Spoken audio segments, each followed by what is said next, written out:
Hello, welcome to another episode of a Melanated Hypothesis podcast with your girl ToriV, aka Victoria Littlejohn, and I'm so excited. It's Friday, so you know what that means. We have another dope guest with a dope perspective. So thank you so much for joining us. I'm so excited. Can you introduce yourself? Yeah. Thank you for having me on the show. I am excited. I am honored to be on your platform. My name is Derek. I go by D.Johns. I am a podcaster. That is what I promote the most. And I host a podcast. One of two is the Deertown Podcast, which is the newer podcast, the newer experience, where we're talking about fatherhood and kind of bridging the gap between fathers of one generation and fathers of the next, or just fathers and sons, fathers and their fathers, grandfathers and grandsons.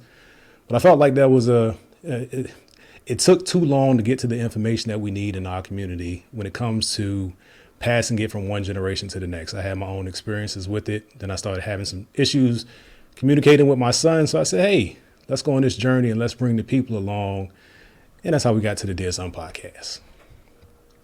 I love that. Okay, what was the other one? The other one is Healthy Marriage is Dope. It's a podcast with my wife and I. We started in 2019. And again, kind of in the same vein as the Dear Son podcast, we're just talking about our experiences in marriage. We have 5 children at various stages of life. We've lived around the world and we've had some unique experiences, and we just want to give the information so that, folks don't have to bump their head like we did. So it's just a mirror to relationships. Oh my gosh, I love the concept. And I know we met at the content creation boot camp. Yeah. I still need my shirt that says singles. What does it say on the back?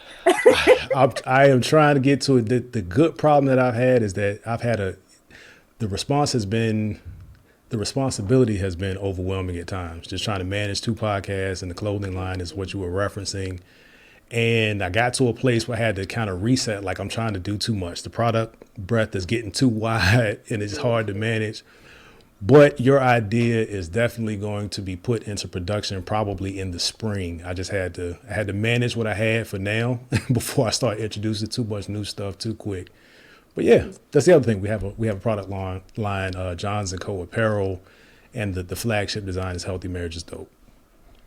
Yes, it's amazing. Make sure I'll put the links in the bios for everything because we need to support. Okay, we got I to support each appreciate other, that. and it's super Yeah. important.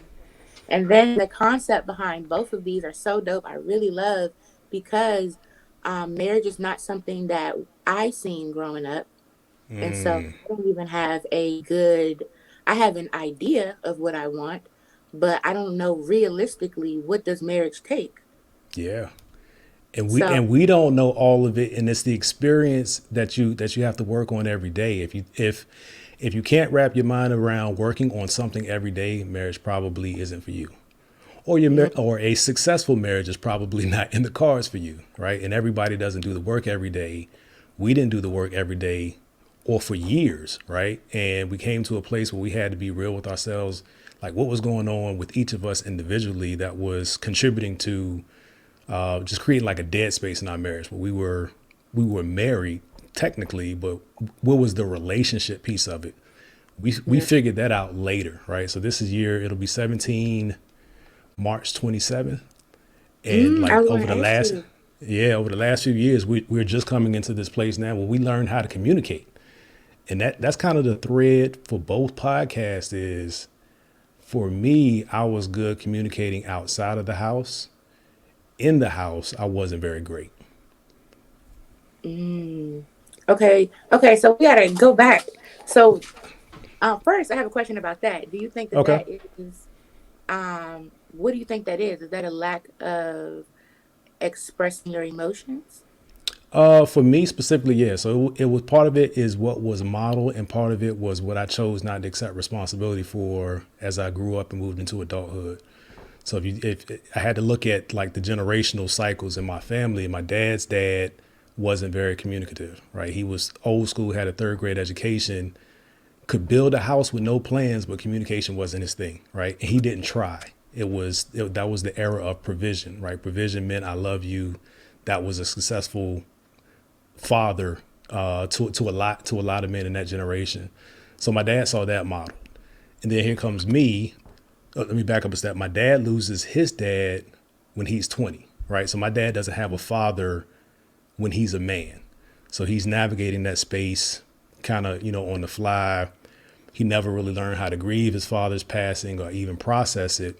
So there was a lot of trauma and lack of communication skills from that generation down. And I don't know anything about the generations before that. So when it came to me, the challenge that I added is that I really didn't want to talk to him. Like, he was in the house. In hindsight, very good situation. It's not like I didn't know didn't know at the time that the situation was good. I just didn't want to talk to him. I was a typical teen. I was rebelling. My house was very religious. I didn't really care for the rules, and I thought it was holding me back. So I couldn't wait to get out the house.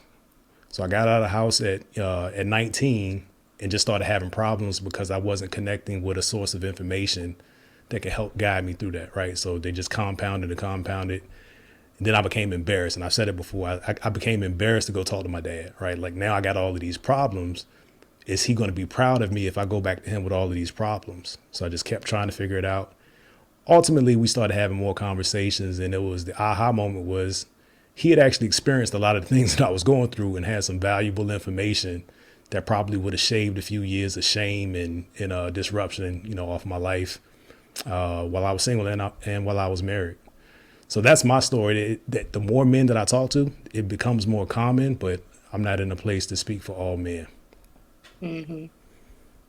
Oh my goodness. Okay, so where you got married 17 years ago? Yeah. Okay, so can we go back to that? Who were you then? A mess. A mess to put it very simply. I had an idea of marriage from what was modeled, which again was a good situation. My parents are still married to this day. I think this is year 40. I'm 48 for them, or 49 actually. Yeah, my sister's. Yeah. This is year 48. So I saw what was modeled. Like, my mom had a role, my dad had a role, and I came into marriage thinking that was the blueprint. What I didn't account for is that my wife grew up differently, right?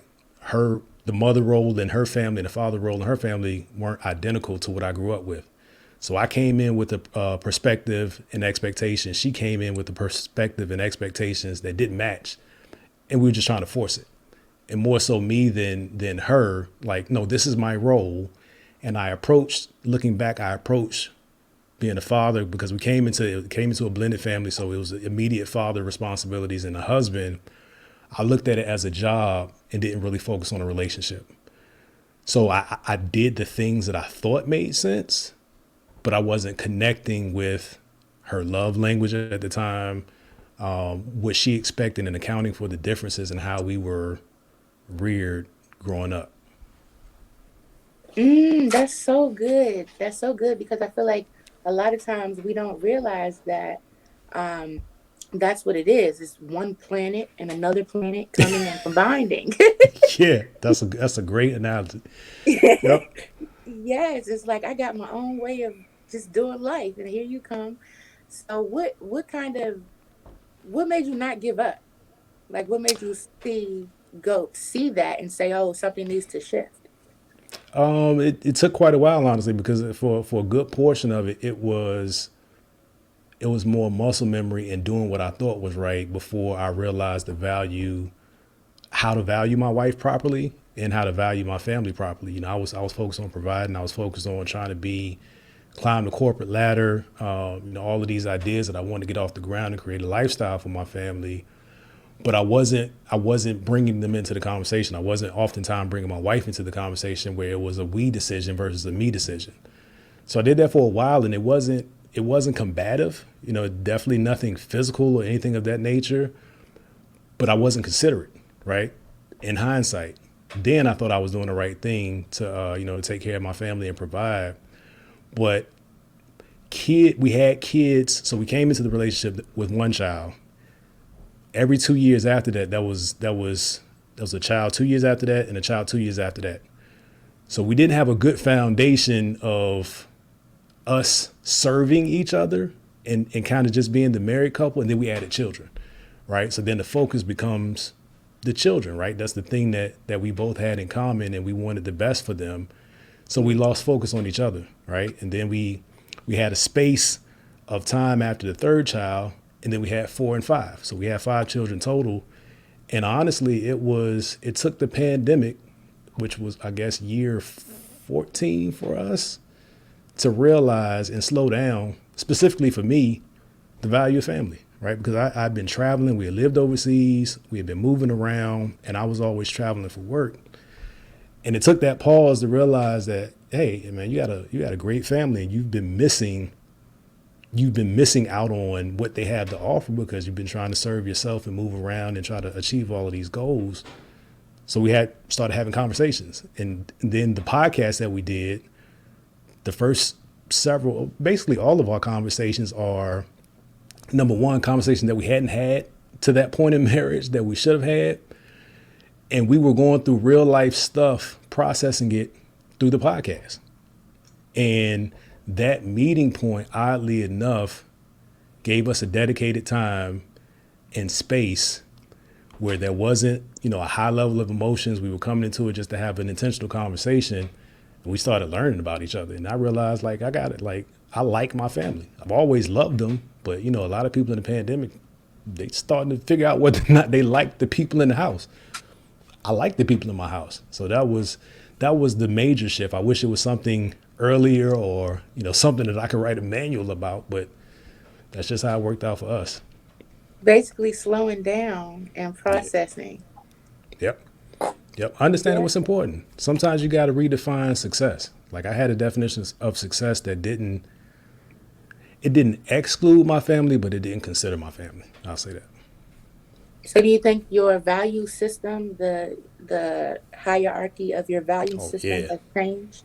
Maslow's big. So it's my Maslow's looks like family, family, family, family. Right. It's in that order. Everything that I do now, even as it relates to branding around the podcast, anything that we're selling, it has to have some element of family and what we're going through in real life. And family is everything. I know it's the trite expression to say, but once you get that, you don't have to tell people that your actions reflect that. And I think my actions are starting to catch up with the words. So what was the value system before? Be successful, get a job, keep a job, excel, go to grad school, be a manager, manage more people, be a senior Provide. manager, director, all the way up the executive chain. And I always had an entrepreneurial desire as well. So I was starting this company, helping somebody do this, get it off the ground, helping other people, brand their business, because I was a marketing major, and that's what I loved early on. But I didn't know how to run a business. I was running favors. I wasn't running a business, but it was all in the vein of, man, we're going to have this empire that my family can eat off of, and generational wealth, and all of that is great, and that's still part of the plan. I have to be more inclusive with developing the plan to make sure that this is a plan for us, not a plan for me. Yes. Oh man, that's so good. I think I've even had to think about that with myself because I have both of my grandparents still here. And so while I want to go out on the road and do a bunch of things, I still want to enjoy that quality of life with them. So Yeah, especially if you have a great relationship and they're still have a good mind, a good frame of mind, and are coherent, man, tap into that knowledge, because they got stories that will bless you and help you avoid challenges. I can tell you that for sure. I wish I'd have tapped in. I never had a grandfather, but my grandmothers, I spent time with them, but I wasn't so eager to seek out advice. Right. I wish I'd have done more of that earlier in life. Yes. Okay. So I want to ask about the Deertown Podcast. What is to date probably the most influential conversation you've had, or something that is impactful? Man, So addressing impact is easy. My favorite and impact are different. Most impactful thing was, I think it was one of the first 5 episodes. It might have been episode 5, maybe 6. But it was a guy named Michael Brown. And at the end of the conversation, we were talking about, of course, family and fatherhood and things that were important. And he said something. He said, I learned to ask my children what they need from me. I was like, wait, what do you mean? He's like, no, like, how is daddy not showing up? Is daddy not showing up in a way that you need? Let's talk about it. Not what do you need for school? Do you have a project tomorrow? Do you need something for lunch, or do you need money? How is daddy not showing up for you? And I had to take an inventory of, like, man, I've never actually asked my kids that, right? The podcast in general made me more aware of giving my kids context, right? Just not do as I say, not as I do. And that's the end of it, trying to rule with an iron fist. But asking them what they need from me was probably the most pivotal comment to date. I love that. It's crazy that you say that, because we typically, I know for me, I grew up in a household where what happens in this house stays in this house. Yeah.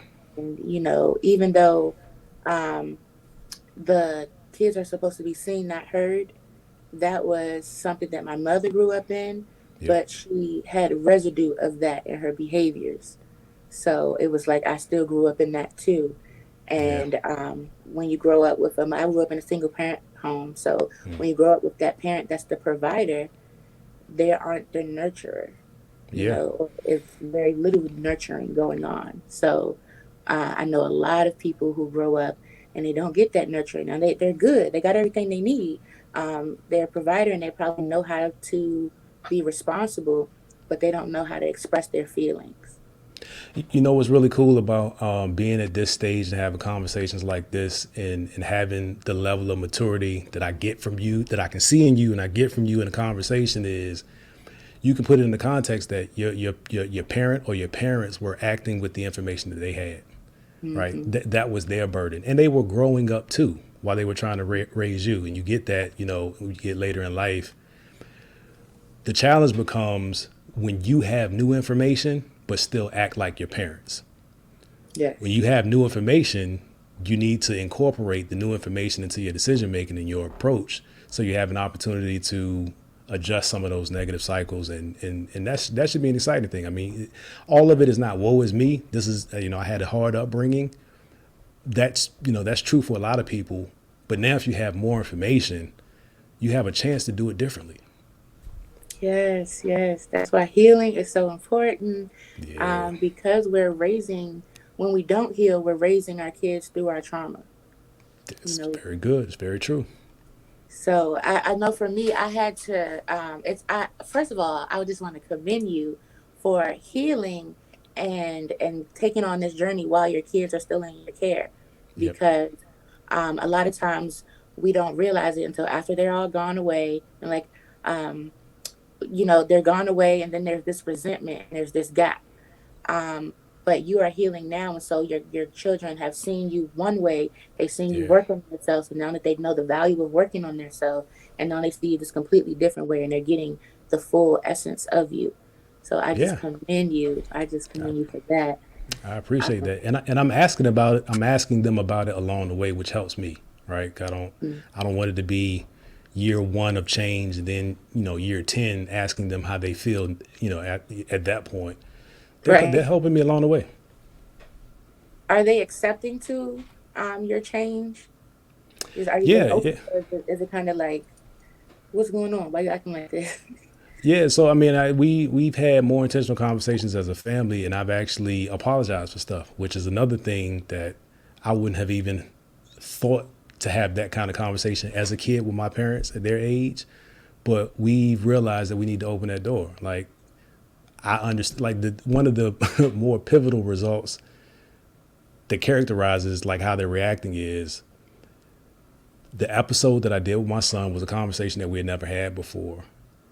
And it was talking about a story where, I think it was one New Year's Eve, probably 2 years ago.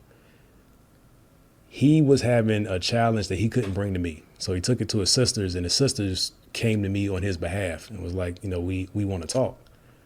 So okay. So I came out of the room, not conscious of what my face was. Like I'm working on my face. Like my face is literally like WTF, like what's going on? I'm trying to undo that. It's a whole nother story. But I came out of the room and he still couldn't. I said, what's up? Everybody's here. Let's talk.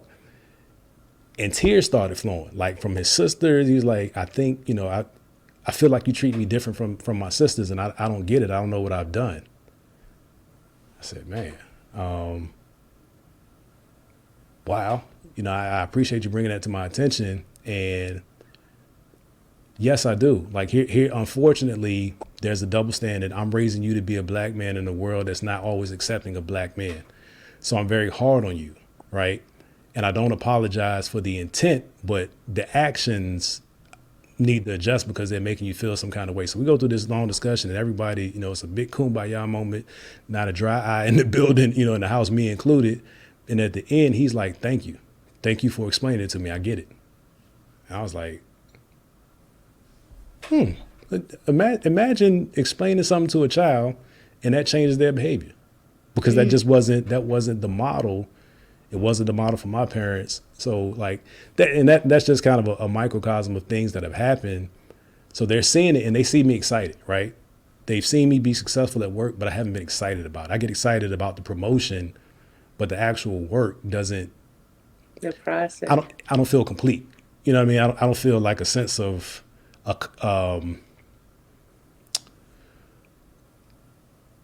like accomplishment in terms of touching people and making a difference, right? A purpose. That's the word. That's why you're here. Yeah, I couldn't. It was cool. Like when you're chasing money, you always have to find either new money or a new reason. And for the last several years, it's like, okay, this year, what is the why of this job, right? Other than, it provides a lifestyle, which is cool. But what am I, like, I feel like I'm dying. A little piece of me is going into the abyss every day, right? And they've seen me change and putting energy and effort into something that I'm passionate about and walking in my purpose. And I think that's one of the greater gifts that you can give your child is find something you're passionate about at the very least, and then let's figure out how to monetize it if it makes sense, or at least create a lifestyle around it that you can enjoy. I think that's so important too. And I want to go back to something you said, that you apologize to your children. How did that make you feel? It was a relief, because like the one thing about, I'm not gonna say men, I'm gonna say me. If there was a way for me to ignore an emotional part of me or something that was pulling on a heartstring, I would find a way to ignore it and put something else in front of it, right? So that I could at least forget about it temporarily. I knew that I had demonstrated some less than desirable behavior when addressing them, when talking to them, like just my countenance, like if they come to me with something and I'm just kind of staring through them and not really being in the moment with them. Like I was stressed out about other stuff, whether it was finances or career or what have you, but none of that did they ask for. They didn't ask for me to go chase these things and, try to be everything I can for my job. They just wanted me to understand that, hey, I did this cool thing. What do you think about it? Or, hey, I have this problem. Can you help me with it? And actually be in the moment. And I was just, I've said it before, I was trying to use success outside of the home to absolve me from being present in the home. It's like, you're not here. Oh, but the bills are paid. Right. Yeah. So what made you become present? Like, how did you, what are the practices of things that you do to become present? Yeah, it was slowing down. Like the pandemic forced it. We were actually on spring break, unaware of the pandemic. End of February, first week of March in 2020, right? That's when it started. And we came back to them not going back to school that year, me not going back to the office. And it was like, now y'all are in the house, like you're stuck, right? And at that time, we were in the process of buying a house because we had just moved. We had moved to Texas. We had been renting for a couple of years, and we had moved around so much. The joke was my kids aren't from anywhere, right? Because for work, I was moving. We lived overseas for for a few years. And then it was like, we want to put down roots so that they have some familiarity, that they can develop friends and all of this. So going through the home buying process during COVID, like everything we did was together. So looking for houses, it was a group conversation. Coming to visit the houses, the kids would run to, this is my room, this is my room. And just seeing the pure joy of them being involved in the process and seeing what their genius is. Like, my kids are dope. And I knew it and I would say it, but actually seeing them in that element because you're so close for so long, I was like, man, I got great kids. I wouldn't trade any of them for anything. And it made me more aware of that. And I was like, man, I got to step it up. Like, I gotta actually be there, not just in the room. Yes. Oh, I love that. I'm just so glad that you got to this awareness. I feel Me like too. it's so important. And so I feel like a lot of times, okay, so I have a question. It just Let's popped hear in it. my head. Do you do counseling? I have, as far as being counseled or Yeah, me being counseling counseled. somebody. No, being counseled.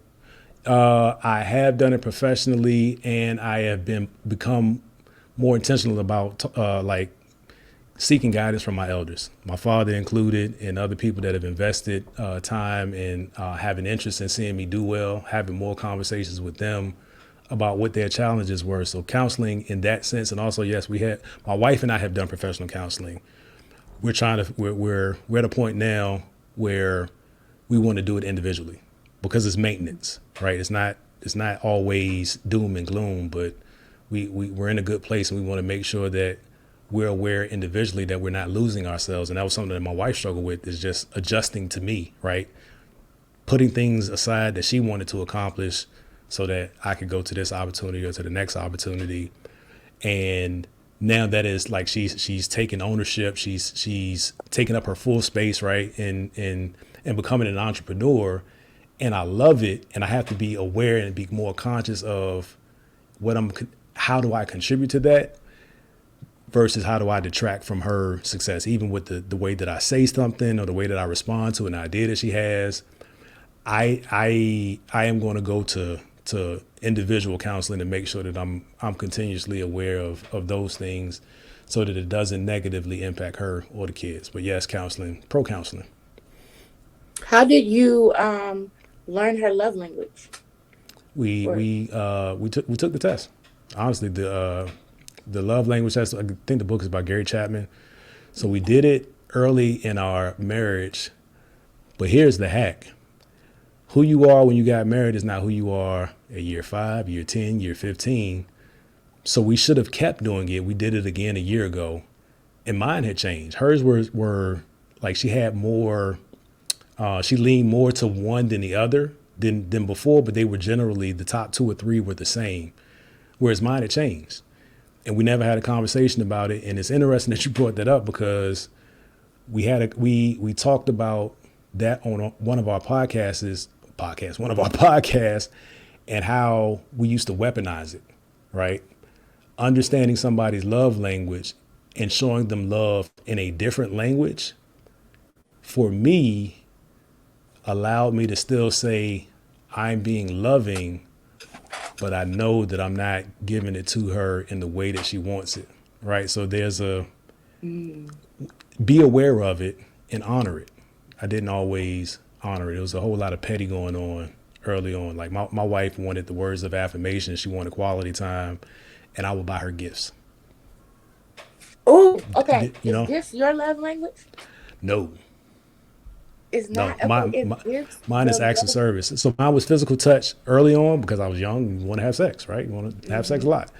But as the stress of being a man in the world and being responsible for, like, it's 7 people in my house, like that, right? And we made a decision for my wife to come home and be with the children after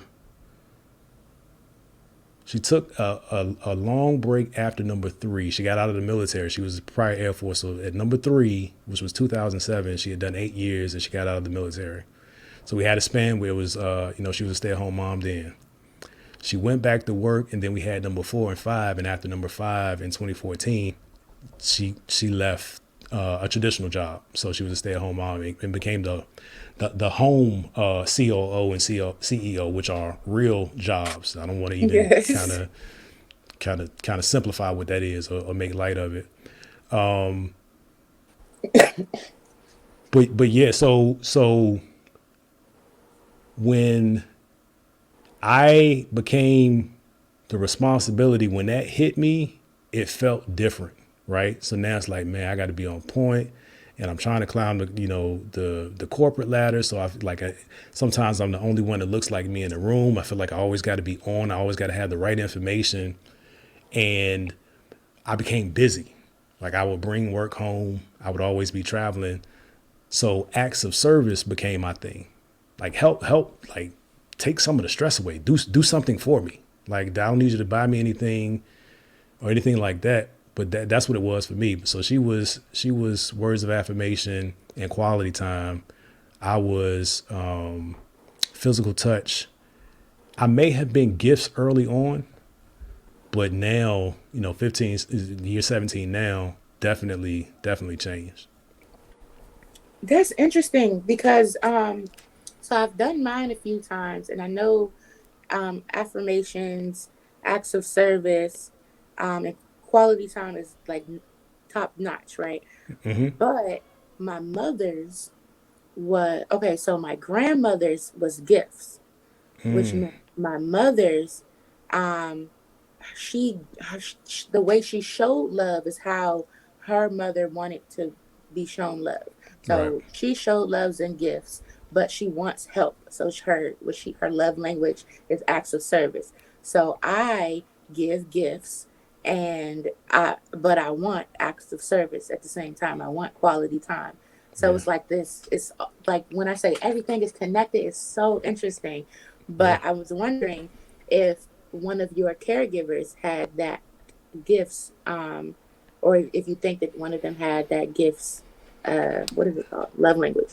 Yeah. That's a very good question. I haven't asked my parents that, and I don't think that she's asked her parents. But what I saw modeled, my parents were givers. Like they were Mm, always doing for people and never wanted people to do for them. Like they mm, wanted to be a blessing, but they didn't want to allow people to bless them for a while. And my mom had an interesting story with one of her friends. She was like, her friend was trying to do something for her. And my mother had continuously done something for this friend and several other people. And my mother rejected whatever the offer was, right? It wasn't like a mean thing. She's like, no, thank you. And her friend was like, hey, like you want to do for me and God blesses you, but you won't let me do for you so God can bless me and you're blocking my blessing. My mother, oh, my mother had never seen it like that, and that wasn't what she was saying. Is just like givers give, like people that mm, give as a language, they don't think about getting stuff back. So yes. like it's from what I saw modeled. If she was displaying what she wanted, then it would probably be acts of service. But I don't know. It's a really good question that I'm gonna ask him now. Yeah, I think okay. I'm a deep thinker. Sometimes I go really far into it, and people are I like, love it. I don't know. I But love no, it. that's good. I just I feel like nowadays we're getting into like actually understanding that this is a thing that my love language. I've even had conversations with people where I actually with my mother I was expressing to just kind of my caregivers that um, if you've never shown me love in my love language, I don't feel love. Like I've never felt love. So whatever you're doing, it from a logical point of view, I understand that that's you trying to show me love, but Yeah. internally, I don't feel love. And Yeah. so the fact that you even said that you all did the test long ago, like the test just came out or something for many people, they are Yeah. just starting to understand that that's a thing. Yeah. Love language. We got married in 2005. It was around then. because we did it in, I want to say we did it in pre-marriage counseling. And Oh, then, like I said, we interesting. did it. Yeah, we did it. Maybe it was very early. If it wasn't premarital counseling, maybe it was the first time we went to counseling after we got married. But it was very, very early on. Yeah, Gary Chapman's been around for a minute. Okay, so I have a question because you are married, and so like I know that we'll have people here that are not married, and Sure. like for me, what is dating? What do you define dating as? I applaud anybody that can persevere through it in this world. I'm so happy I'm out the mix. I so date. I so What do you think you need to properly healthy have a healthy dating I think relationship? I think what you need, that each individual needs to be honest with themselves about, is this dating for entertainment or intentionality, Hmm. right? And if you're on the same page with that, then it probably makes sense to date. Doesn't mean it's going to work out, but it means that you're coming into it with the same intent, right? If we're dating just to spend time with each other in an entertainment capacity, and we have some ground rules of what's acceptable and what's not, cool. But if you're dating to find a husband, and the other, and he in a heterosexual relationship, and he's not dating to find a wife, like, you may present yourself with wife qualities which are benefit to men, and men like, he may not wife you, right? Or may not be thinking that this is going to develop into a marriage, so it'll be entertaining to him until it's not. And the same is true for the reverse. I'm not suggesting that it's only men that do that, because I know women do that well. So that's the first thing. I don't know that there's a timeline that you can put on how long you should date, when you should cut it off. I think that's every individual, every couple has their story. There are couples that dated for 2 months and has been married for 30 plus years, and there are people that date for 10 years and can't make it in marriage 2 years. I think all of it revolves around a foundation on communication, right? But I think we're either scared, or we don't want to hurt somebody's feelings, so we go through the motions and then just get the most benefit that we can until it goes bad, or we're predatory. I mean, and there may be some ground in between, but like, you gotta, it's that person has to be real with themselves, what they're looking for, right? And my wife and I had a conversation with the marriage group last week. They invited us to kind of facilitate a conversation. And we opened up with this thought statement that was something to the effect of, marriage typically involves two broken individuals that don't have the strength or the wherewithal to heal individually, coming together thinking that the other one can complete them. Like, you're the Mm, missing part that I need, and now when we get together, we're complete. When the reality is, you're still broken or unhealed individuals, and now you're just transferring that stress to somebody that is not qualified to fix it in themselves, let alone you. And then you got a foundation of frustration. So that marriage is not 50-50. Divorce is.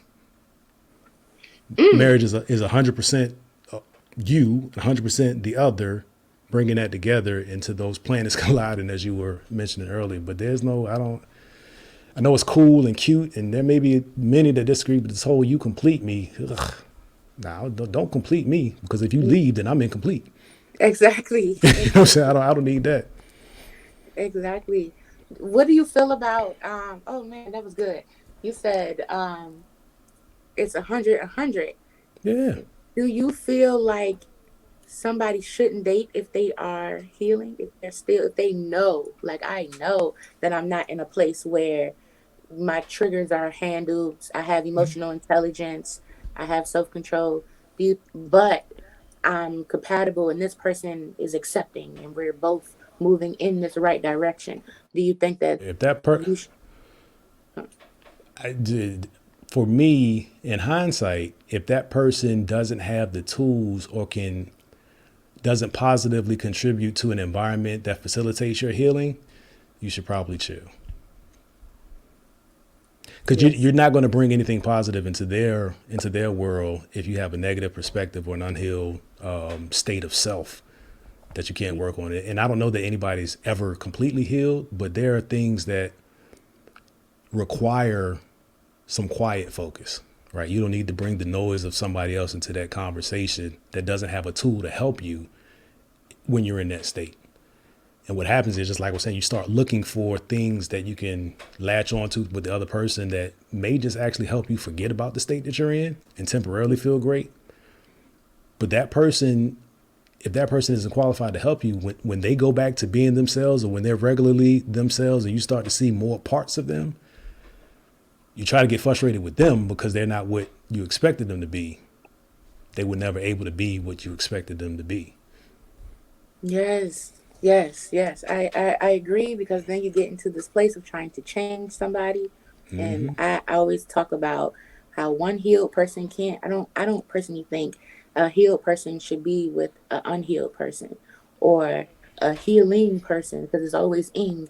Yeah. I don't think a healing person should be with somebody who feels like this is the way that I am, because then you're always going to feel like you're trying to pull them along, or you're Yeah. always going to be putting yourself lower to fit in their box. Yeah. And So even if you have good intentions, sometimes you try to start forcing them into your answers, right? The answer for you might be to go get counseling, go get therapy. You know, the best way for a woman to get a man to go to counseling is don't, don't, you don't. You don't. I mean, you can go and model behavior. And if he sees something in that, that's like, it has to resonate internally. And the same thing, you know, I know situations, you know, we deal with some couples now that where the man is more in a healed place, and the woman is not so open to therapy and counseling. You know how you get her to go to counseling? you Don't. know. You don't. You have to get yourself, they'll go and participate. And I've done that. I've been the person in counseling to say that I was in counseling. We went. But if I was already determined that the outcome was going to be the outcome, or that I was unwilling to participate in the process, Yeah. didn't work out. Oh my gosh. Okay, so I have one more question. Then I have three questions for you. But I just want to Okay. tap into this, because as a father with daughters, how do you teach your daughter's self-worth? Having real conversations with them. And it's not something that I did all the time, but talking to them about how they feel about themselves. Like when there's a situation, when there's not a situation that you're aware of, having regular conversations about what they're struggling with.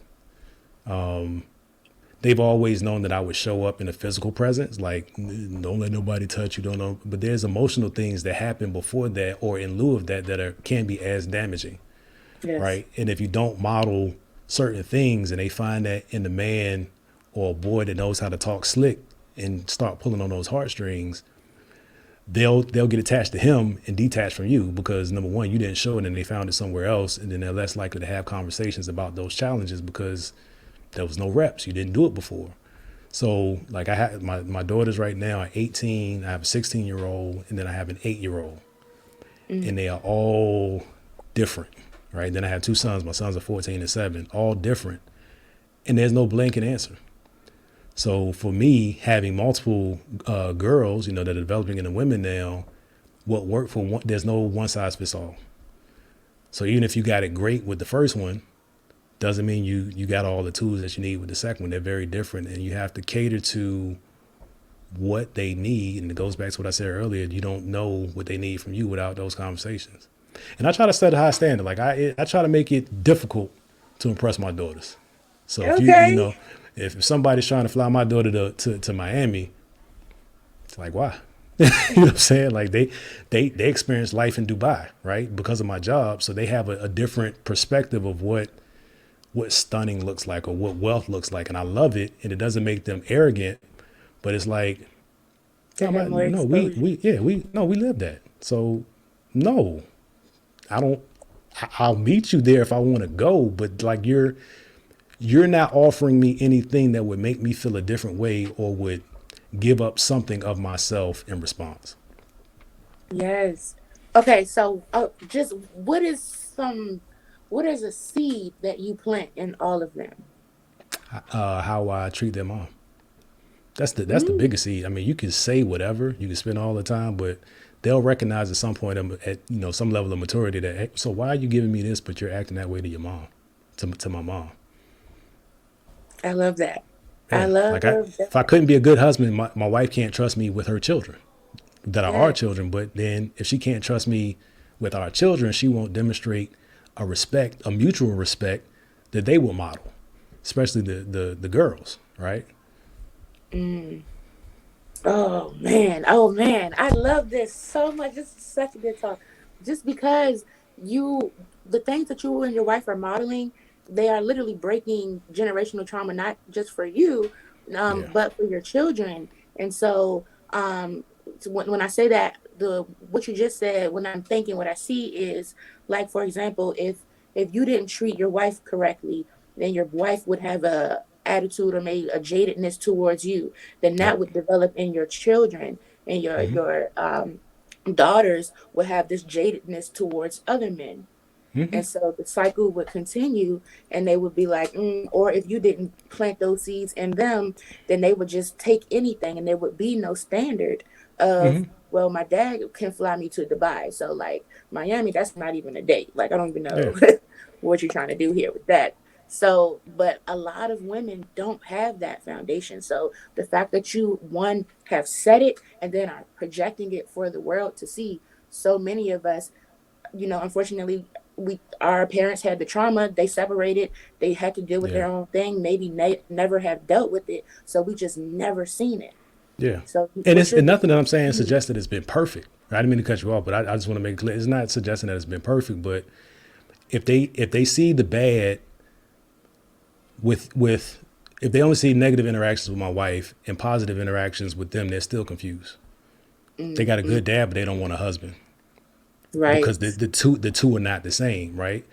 So even if they saw the activity that wasn't desirable, but they see me change, I think that's a little bit better, right? It'd be great if I was perfect the whole time, but they got to see all of it. I'm not suggesting that, every argument or every discussion or decision is done in front of the kids or involve the kids, but they got to actually see who you are, right? They can tell when you're two different people in the same house. And then I think that's as confusing as a broken home.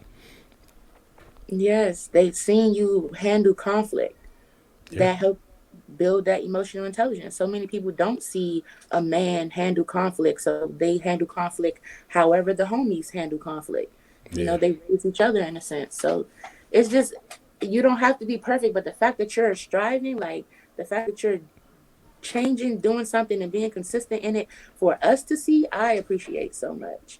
Yeah. I appreciate the announcement. It's a journey, and it's a vulnerable place to put stuff out in the internets. Because there's a forever reference up, but I thought you was, I was that too. Yes, I yes, was yes, that too. I'm all of yes. it. Letting us so I'm building the healing of Disney, the Disney of healing. So I The want, Disney of healing.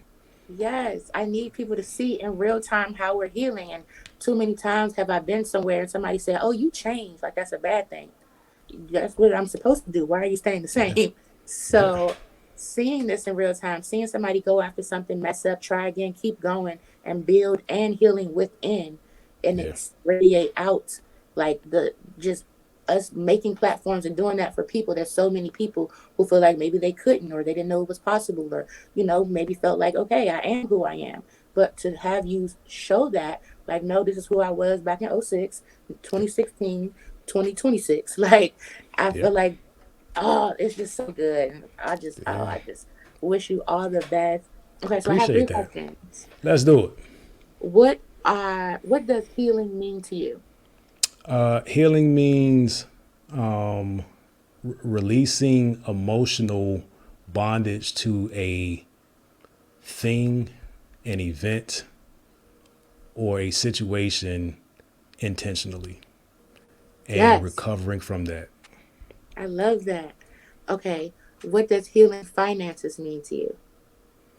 For me, it meant being honest with my wife. Like I heard, I don't want to steal their, Donald the Voice. Donald the Voice. You may know him from our interaction in the podcast space. He's part of David Shan's team, right? Him Mm-hmm. and his wife. were featured somewhere on some other platform, and they use this term of emotional infidelity. I mean, not emotional, financial infidelity. And I said, ooh, Mm. ooh, and I think that hits a lot of men. Like when the finances ain't hitting, that another side of me comes out, and I'm still that's still a work in progress, right? Because you attach so much to being a provider that when you can't do that, you start assuming your family feels a way about you, and they may have never said anything. Like my wife has never been, can you buy me this? And if you can't, that means something. My wife will go to the thrift shop and ball out, right? That's just her. But for men, like I mean, she doesn't care about things in that manner. Yeah, She that's me appreciates the too. gesture. Yeah, Exactly. yeah, yeah. But for me, I would start hiding things and hide, or I'm moving stuff around and I'm not having a conversation with her because I think she's gonna feel a way about me when really she wants to be informed and be part of the solution. So Yes. financial healing is being open and honest about where we are. Like, this is what I brought to the table. This is what I created after we came to the table. I need help. You know what I'm saying? Or we gotta do something different.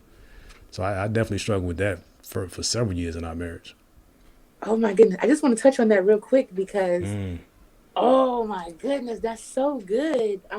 Financial infidelity. Yeah, it's That's not mine. That's so the, good. Donald the voice and I think his No, wife I is just this voicing just home. Yeah. what you said about it is so good because so I had my first relationship at 28 and um one of the issues was Wait. I thought you were like 24, 23. no, Oh, I was wow. Okay. inward as a child. So Keep, socially I'm just starting to come out. So I seem like no, I'm 18, 19, 20, nah, but not I'm from ready to not from immaturity. Just, I thought you were 20, no more than 25. no, I'm be 31 this year. Oh, Yep. wow. That's dope. Yes. So I'm it's sorry. I Go ahead. do have childhood PTSD. So I'm like my outside is like I'm in my head all the time. So I take in a lot of information. I have that maturity level, but I don't show it on the outside because I'm awkward and still kind of finding myself and my footing for what just being a person who I was punished a lot. I was in the house. So Yeah. to be out with other people was kind of like, okay, how do you act?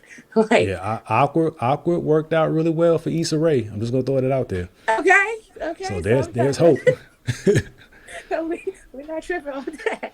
at But all. okay, so my question, or I guess what I wanted to touch on was, there's this song, and I forget the name of it, but it's by Sir, and um, he's basically like, if my money not right, I'm not feeling nothing, Ain't and, nothing and it's moving. it's, it's, Ain't nothing it's moving. I don't even want you to touch me. Like yes, yes, and so I saw that in real time in this relationship where I saw um, his ego and his pride. He thought that I thought he was like a broke dude, and I don't know what he thought, but like I'm here, I'm your partner. Like I don't you there's no need for you to feel shame, I guess, yeah. when you don't have money, because if you don't have it, I have it. If I don't have it, you have it. Yeah. And that's just, to me, that's how I saw it. But the man sees it differently. So I wanted to know, is that, I guess that's ego? Is that an ego thing, or is that just something that is a part of like male DNA? So again, I will never speak for all men until I've talked to all men. But for Yeah. me, ego, that's the energy you give off, right? Mm-hmm. So when there's something that a part of you that you've touted, that you've been so certain about, like I don't get the love right, I don't get the emotions right, but everything gonna be paid, we're gonna eat. A lot of times that's the last thing that some men are holding on to in terms of what I'm doing right. The motive may Mm-hmm. not be right, but like this is if nothing else, my family gonna eat. You know what I'm saying? And then people make decisions, and I'm not judging decisions, but that's the thing. Like, if I don't know if there's anything that trumps being a man more than not even how many women you can conquer, if that's a measure in your circle. Like, you can't feed your family. Your family's starving. Like, no, that hurts. Like, a man won't go ask another man for money because of ego, let alone how he treats the woman that that he suggests that he's devoted to, it's oops, it's tough. It's tough when you can't provide because you start having these conversations in your head about how you think your family feels about you. And I think I was saying this earlier. Like Yeah. I would I would attack them before they could be disappointed in me, or I would come in looking angry, like don't talk to me, give that off. That's the energy I'm giving off, ego, right? And then go somewhere and still be mad trying to figure it out. Like Oh we my don't want to goodness. be confronted about Yeah, yeah. how we gonna It's eat. shame around it. Yeah. And Yeah, you feel that. And we shouldn't feel any, like, I hate shame because it's like sometimes it's just circumstances. And when we feel down about our circumstances, and it's like, no, sometimes life just does that. And it's okay. yeah, We got to keep pushing. But I love that. yeah, The ego is energy you give off. I never heard that before, but that's dope. So, yeah. yeah. Okay, last question. What does healing with spirit means to you?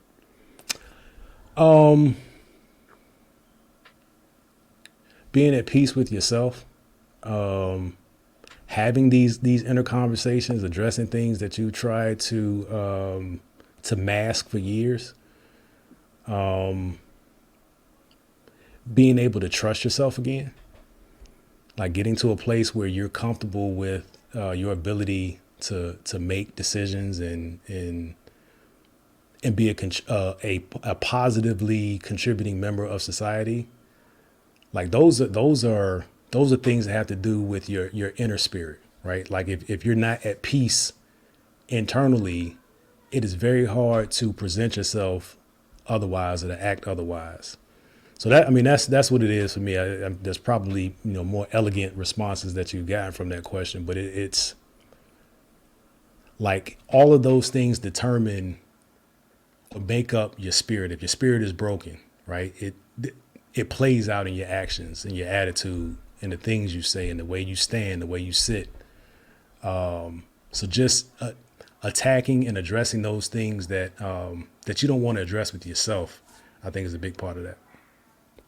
Yes, well, I appreciate you. That was beautiful. It was perfect. I Oh, loved it. Thank you so much for coming and joining us, no speaking problem. to the collective. We're all about healing, so I've just loved your healing. So make sure that you all follow. I'm going to put the links in the description box. Tell them where they can find you again. Yep, the Dear Son podcast on all platforms on YouTube, it's on Spotify, it's on Apple, Google, Stitcher, it's on Audible. You can find it there. And also, if you search Healthy Marriage is Dope on all of those platforms, you'll find conversations with my wife and I that give you a peek into the other side of me. Yes, well, thank you so much, Derek, for coming on the show again. I appreciate you. If you haven't already, make sure you subscribe. Um, Make sure you do some healing today. Okay, we all about healing. Have you done some healing today? Peace and healing, y'all. I'm out.